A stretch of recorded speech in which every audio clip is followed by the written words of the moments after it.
Ladies and gentlemen, the story you are about to hear is true. Only the names have been changed to protect the innocent. Fatima Cigarettes, best of long cigarettes, brings you Dragnet.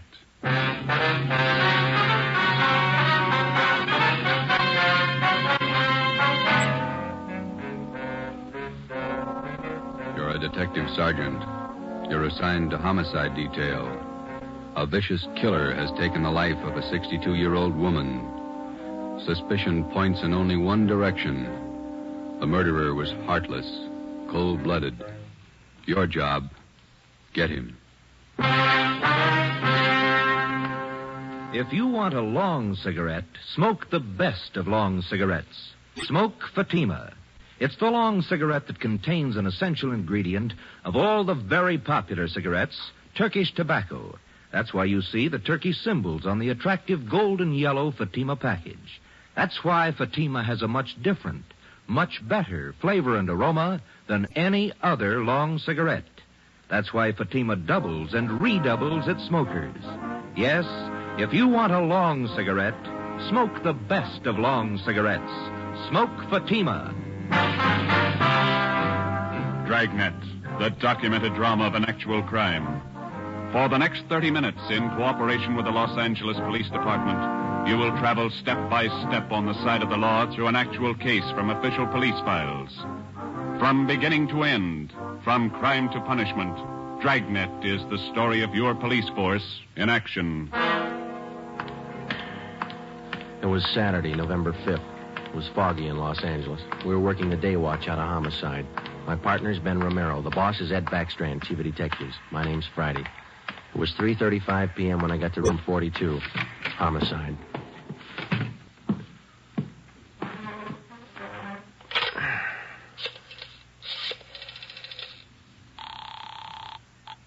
Long distance.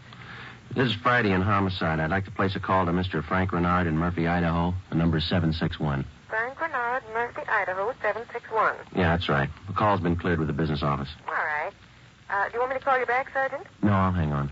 Okay, I'll place it for you.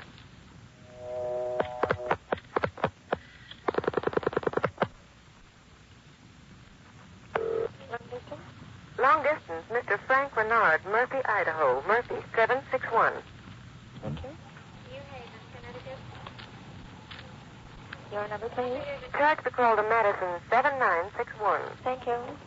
The time and charges when the call's completed, operator. Rate, operator? You ready to put a man out there? Yes, Murphy, Idaho, routing and person rate.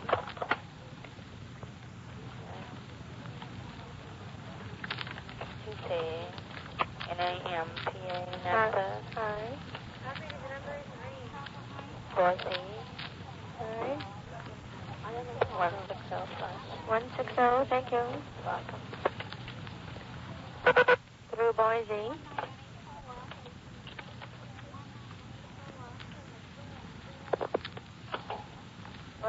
I'm calling Napa.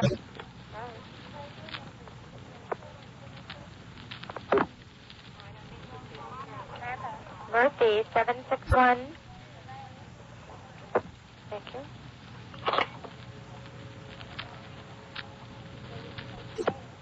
Keep ringing, 761. They're ringing the number, Sergeant. Okay, thanks.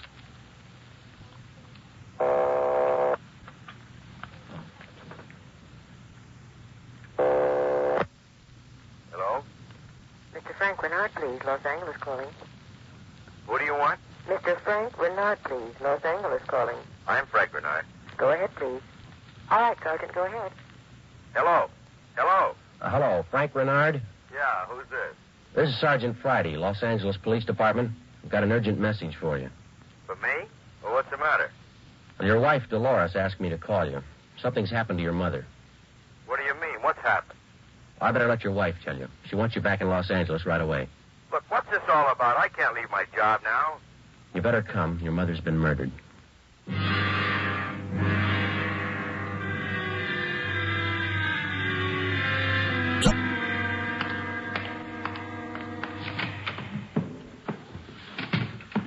Talk to the skipper, Joe. He's on his way in. That's good. Did you call my husband? Did you? He's flying down from Idaho tonight. Be here in the morning. You tell him about me? The trouble I'm in? I told him his mother was murdered. That's all I told him, Mrs. Rinard. What am I going to say to Frank? He always sided in with his mother. He'll never believe me. What can I tell him? Jury can give you more trouble than your husband can. What you going to tell them? Are you stupid or something? How many times do I have to say it? I didn't kill her. I didn't kill her. It's a small room, Miss Rinard. We can hear you. Sit down, please. I won't sit down. You're not pinning this on me because I didn't do it. Anybody could have killed the old hag, but I didn't. Will you sit down, please? I don't have to take this. I'm no tramp. Keeping me in here, asking me questions. I told you all I know. Look, you're in a bad spot. I hope you realize that. I didn't kill her. Miss Rinard, how long have you and your mother-in-law been living together in the house on Chavez Road? Since Frank took the job up in Idaho. About 6 months. He said it'd be better for me while he was away living with her. Your neighbors told us you didn't get along very well with your mother-in-law. That's right, I didn't. She hated me, I hated her. You used to fight with her, is that right? You hit her. Only a couple of times. She called me dirty names. I hit her. She pulled me by the hair. And I hated her like everything. And I didn't kill her. Once more, Ms. Rinard, would you mind telling us how you spent your time since early this morning, where you went, what you did, everything? I told you already everything. Will you tell us again, please? I got up about 9:15. I had a cup of coffee and then I got dressed. The old lady was on the back porch doing the washing. What did your mother-in-law do for a living? I told you. She took in washing. After I got dressed, I left the house. About 10 minutes after 9, I went downtown to the dentist. He filled a tooth for me. This one here, you can ask him. What time did you leave the dentist's office? About 10:15. Maybe 20 after. You can ask him. What'd you do after that? I walked around window shopping. Did you buy anything? Talk to anybody? I told you no. What time did you get home? 12:30. I went in the bedroom. The old lady was on the floor. Blood all over. I felt her heart. It wasn't beating. Is that when you got the blood on your dress? Yeah. Now, that's all I'm going to say. 3 times I told you the same story already. And you still can't account for your time between 10:20 this morning and the time you found the body and called the police at 12:30. I told you. I left the dentist. I went window shopping. Then I walked home. And during that time, you didn't talk to anyone and no one saw you? Lots of people saw me. People on the street downtown. I'm no tramp. I don't talk to everybody. None of your neighbors saw you come home, Ms. Rinard? Of course they didn't see me. I cut across the back lot up from San Jose Avenue. I came in the back way. The lady who lives next door to you. She says she was in the backyard about noontime. She stayed there till after 1 o'clock. She didn't see you come in the back way. And she's a liar. She's a dirty liar. You and your husband took out an insurance policy on your mother-in-law last year. Is that right, Ms. Rinard? Sure it is. What of it? $5,000? Yeah? So what? You know a man by the name of George Martino? No. You better tell the truth, Ms. Rinard. All right, so I do. He's a friend of mine. You've been running around with him since your husband's been away. None of your business. I do what I want. Your mother-in-law found out about Martino. That's what you fought about most of the time. Oh, she was crazy. He's a friend of mine, that's all. Are you telling the truth, Ms. Rinard? Martino's a boyfriend of mine. I told you, that's all. Your mother-in-law found out you were running around with him. She warned you if you didn't shake Martino, she'd write your husband. You said you'd kill her if she did. That's a lie. That's what your mother-in-law told one of the neighbor ladies. And I said it just to scare her. One night I was drinking. We had a fight. She was yapping at me all night. I said it just to scare her. But she wrote the letter anyway. And that's what she said. But I didn't kill her. You had the time, the motive, and the opportunity. It wasn't me. I didn't kill her. Interrogation room, Friday. This is Brennan, Joe. Yeah, Bill. Where are you? Santa Monica. Picked up George Martino.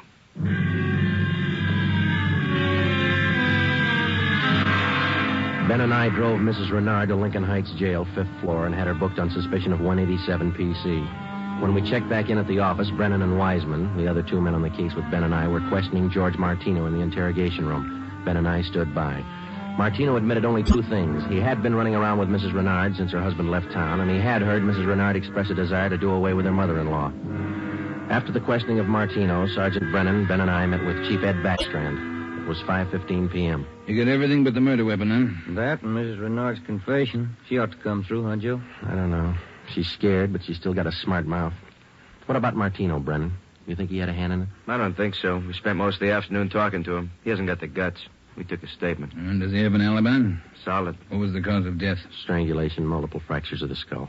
All motives are with Mrs. Rinard, Chief. Pretty clear-cut job. No evidence of robbery or burglary, I guess. A couple of dresser drawers in the bedroom were emptied on the floor and clothes tossed all around. Pretty obvious plan to make it look like burglary. Maybe. We found 3 $1 bills in plain sight. They were on the floor near the body. If a burglar went through the stuff, he wouldn't have missed that money. And it shouldn't be too much trouble tying it up. Shouldn't be, Skipper. Friday and Romero, you follow the case through. Just a minute. Hello, Backstrand. Yeah? What? All right, I'll send him over. Lee Jones. Just finished checking the evidence at the crime lab. Yeah? He thinks Mrs. Renard's innocent.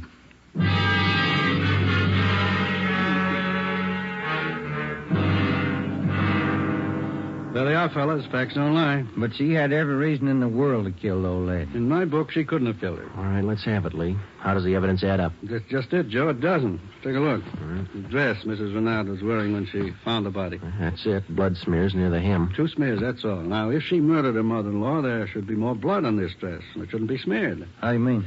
First of all, the manner in which the old lady was killed. Head was battered in. Must have bled profusely. No question about that. All right, go ahead. Whoever murdered the old lady must have stains all over their clothes. Here's the important part. Because of the nature of the wound, it would have stained in drops, not smears. Well, how can you tell the difference? Maybe these are drop stains on her desk. They're not. I checked them with a microscope. Only the higher ribs of the cloth are stained. The smears, nothing else. But a drop forms its own definite drop pattern and permeates the cloth, soaks in. Uh-huh. No signs of that on her dress. Not a one. Now, here's the silk scarf the old lady was strangled with. Yeah? Here's what I found in the knot tied in the scarf. A blonde hair, wavy. Old lady had dark hair. So does Miss Renard. So does her boyfriend. That's what I mean. This blonde hair is one of 2 things that didn't belong at that murder scene. What else you got? This here. What is it, Lee? Small piece of plastic from a gun butt, I'd say.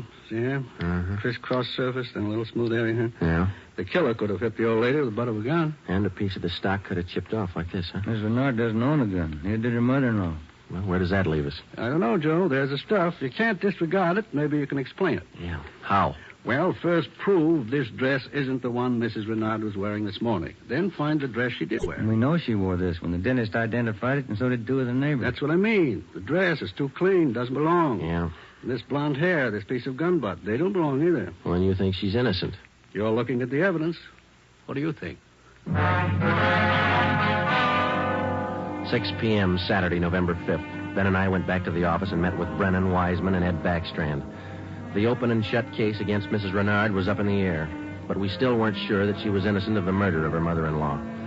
Ben and I drove to the Lincoln Heights jail and interviewed the suspect again. She agreed to submit to a lie detector test. We drove back to the office, contacted Sergeant Berger, the department's polygraph man, and set up a special test for the following day.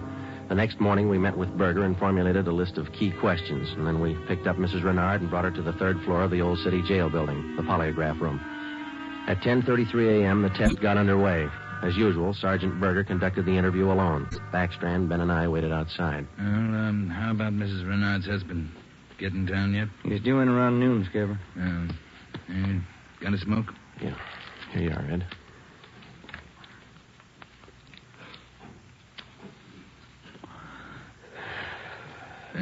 Thanks. What time is it now? 11:25. Here's Berger now. That's it, Ed. What'd you get? I can study the chart a little more. The results are pretty well defined, though. How's it look? No reaction to the key questions. What's your opinion? I don't think she did it.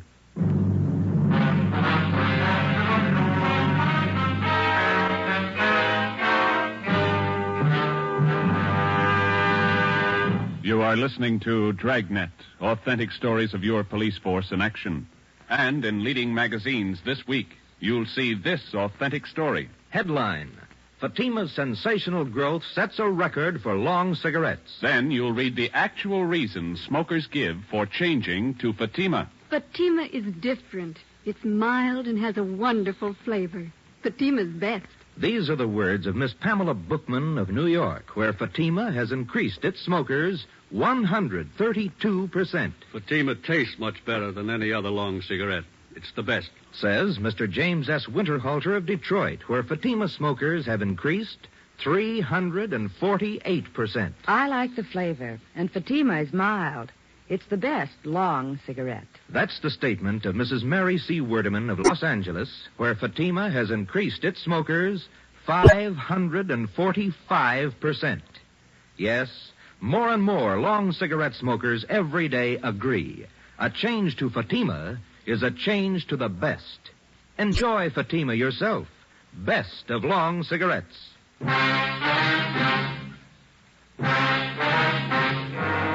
a.m., Monday, November 7th. Mrs. Rinard was released from custody. We questioned her husband, Frank Rinard, briefly. He could tell us nothing more than we already knew.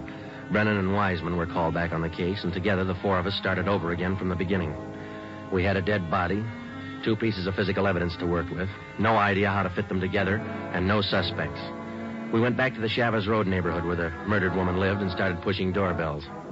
We canvassed the neighborhood for 3 days, and we uncovered one slim lead. He was selling magazines, officer. Went door to door, right up the street here. Young fellow. Could you describe the man for us, please? Nothing to talk about. Pasty face, pimply complexion, blonde hair. 5:30 p.m. Wednesday, November the 9th. Ben and I met with Brennan and Wiseman in Ed Backstrand's office to compare notes.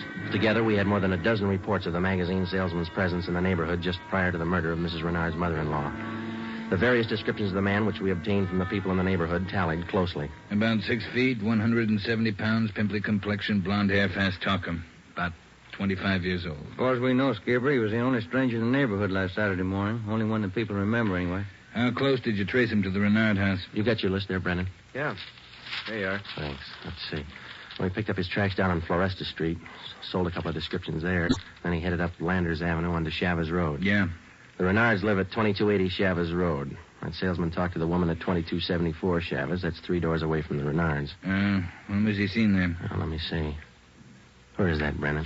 Oh, on the 15-7 sheet, Joe. Didn't have enough room on the report. Oh, yeah. Here it is. Mrs. John Rico, 2274 Chavez. The guy was there about 11:45 Saturday morning. Well, that puts him in the running. First time he ever showed in that neighborhood? First time, Skipper. Fresh kid, not a very good salesman. Here's the name of the company he's working for, the Harrison News Distributors. You check with them? No, they're closed for the night. We'll call them the first thing tomorrow. Good. Here's something else for you. I had a call from Frank Rinard this afternoon. What'd he have to say? Seems in the excitement just after the murder, Mrs. Rinard overlooked a couple of things. What's that? Well, they're missing a yellow table model radio. It was in the bedroom where the old lady was killed. Yeah, well, that ties in with a robbery motive, huh? And they're missing a ring, too. Belonged to Mrs. Rinard. Topaz ring. Supposed to be worth a little money. But she didn't notice it was gone until today. That's right. You got the serial number on the radio? Yeah, right here. Yeah, let's see. Yeah, Brennan, here we are. It's an Emerson model 511, 180,000, 277609. A lot of small radios in town. There's only one with that serial number on it. Track it down. A complete description of the Topaz ring and the serial numbers and description of the yellow table model radio were sent to the pawn shop detail. The information was then placed on the stolen property list and relayed to every pawn shop operator in the city. The next morning, Ben and I interviewed the manager of the Harrison News Distributing Company. There, the suspect had given his name as Sam Bricker. We checked out his home address. Turned out to be a gas station in North Hollywood. We took the suspect's job application blank with a specimen of his handwriting, and then we drove back to the office. Sam Bricker. We were unable to get a make on the name from the Record Bureau. We checked the cards on every known criminal who was cataloged in the oddity file as having a pimply complexion. None of them matched. That night, we got out an APB and a radiogram. The suspect's trail led from one salesman's job to the next. On his last job, he gave his name as Albert Berry. His address is 1430 Palo Alto Drive. That was in the Echo Lake District. Ben and I drove out to check it. 1428, 1430. There it is, Joe. Yeah. At least it's not a gas station, huh? Come on.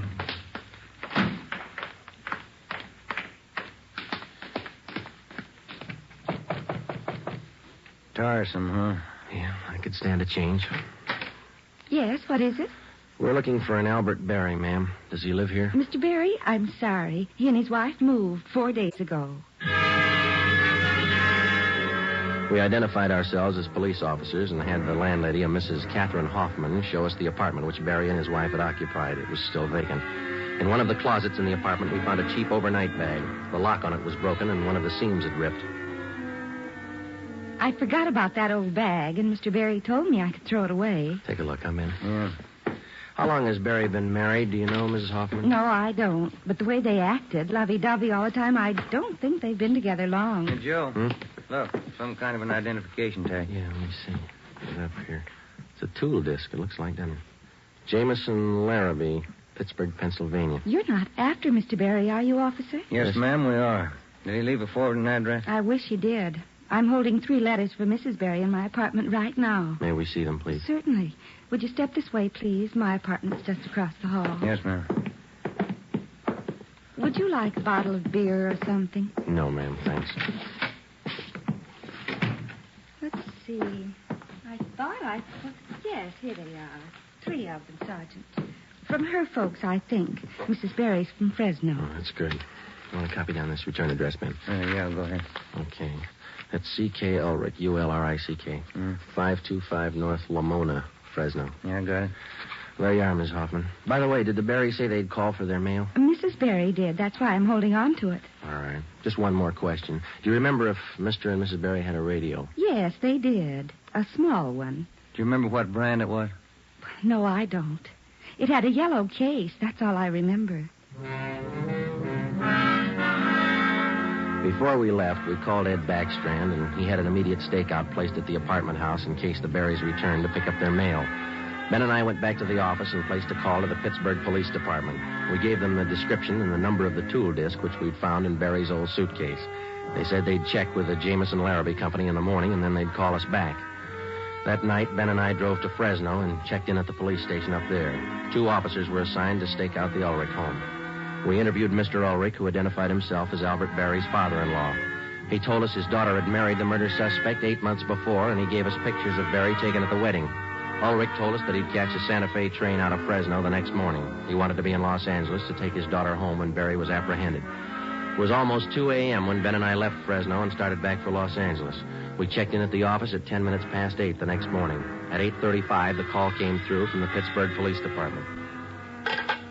What did they say, Joe? It was a tool disc, all right. Jameson Larrabee Company, issued 18 months ago to one of their workers. They give a name? Albert Barry. 11 a.m. Monday, December the 5th. 1 month to the day since the 62-year-old woman had been beaten to death. The pictures of Barry and his wife, which had been taken at their wedding, were printed up in wholesale lots and distributed to all points. Mr. Ulrich, Barry's father-in-law, arrived in town and got himself a hotel room. We waited. There was no report from the stakeout at the apartment house. We checked back in at the office at 5 minutes to 1. I'll get it. Homicide, Friday. This is Mr. Ulrich, Sergeant. I just got a call from my wife in Fresno. I thought you'd want to know. What's that? The wife got a letter from Norma. They're living in South Pasadena, an apartment. You got the address there? Yes, sir. That's what the wife called about. It's 134 Norway Terrace. When was the letter mailed, do you know? Wife said it was postmarked December 3rd, day before yesterday. Get your coat on, Ulrich. We'll be right over. Ben and I picked up Mr. Ulrich at his hotel and drove to the South Pasadena address. Barry and his wife had the apartment on the top floor. Neither of them were at home. The landlord let us in with a pass key. In the bedroom, we found a small yellow radio. We checked the serial numbers. They matched. It was the same radio stolen from the Rinard house. In the bedroom closet, we found 2 suitcases. We checked through them. Nothing in this one, Joe. Here we are. Look at these. What are they, Sergeant? A pair of plastic gun butts. Let's see, Joe. One of them's been chipped, see? Sergeant, somebody coming up the stairs. All right, let's get in the living room. Be quiet.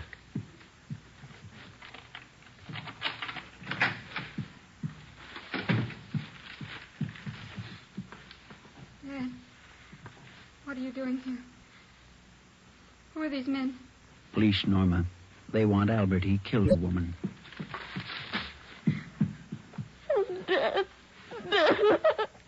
It's all right, Norma. It'll be all right. Did you know your husband killed a woman, Miss Barry? He just told me last Saturday. We've been running away for a month now. Moving all the time. I wanted to know why. So he told me. He said I was in it as much as he was. And I'm tired of running. Why did he kill her? Did he tell you that? He said he broke in the house. He didn't know anyone was home. The old woman was in the bedroom. She started to cry out. He had a gun. He hit her with it. Where's your husband now? I don't know. Said he'd come home for dinner. About 5. about the groceries? What time you got, Ben? 3:30. That ring you're wearing, Miss Barry. Did your husband give you that? Yes, why? What kind of a stone is that? Topaz. Bert gave it to me. Why? Nothing. We'll wait. 5 o'clock came and went. Barry failed to show. 5:30. Ulrich started to get nervous. 6 o'clock. 6:30. No sign of Barry. I went to the window and kept an eye on the street below. At 6:45, a light green Nash sedan pulled to a stop in front of the apartment house. A man got out and went into the main floor entrance. Bert. I'll let him in. All right. How long have you had the new car? A couple of days. Bert got it credit. What do you want me to do now? Does he have a key to the apartment here? He lost it. Okay, when he rings, let him in. Just act natural. Ben? Yeah. You cover me. I'll get the cuffs on him. Right.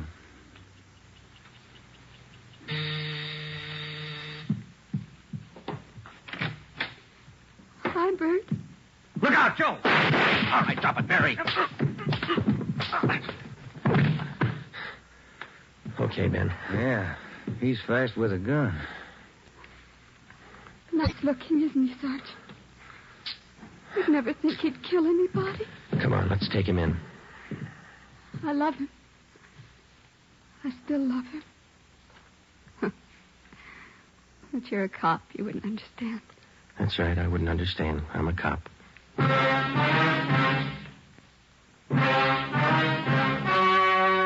The story you have just heard was true. Only the names were changed to protect the innocent. On February 16th, 1947, trial was held in Superior Court, Department 82, City and County of Los Angeles, State of California. In a moment, the results of that trial. Earlier tonight, you heard the reports of amazing increases in Fatima smokers from New York to Los Angeles. Yes, all over the country, Fatima is doubling and redoubling its sales. And here's reason one.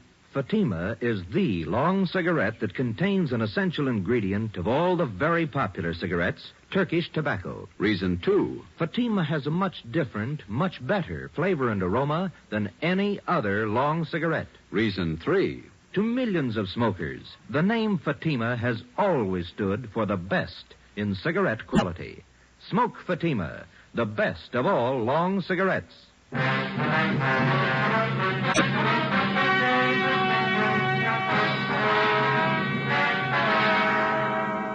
Albert Ralph Berry was tried and convicted of murder in the first degree. His wife, Norma Berry, was found innocent of the charge that she harbored a criminal. She was returned home with her father. Berry was executed in the lethal gas chamber at the state penitentiary.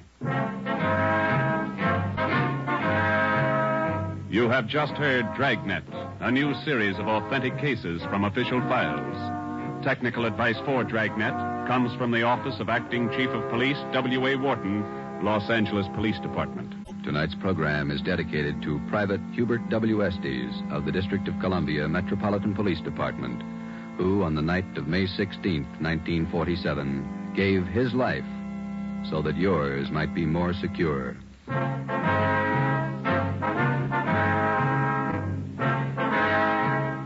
Fatima Cigarettes, best of long cigarettes, has brought you Dragnet, portion transcribed from Los Angeles.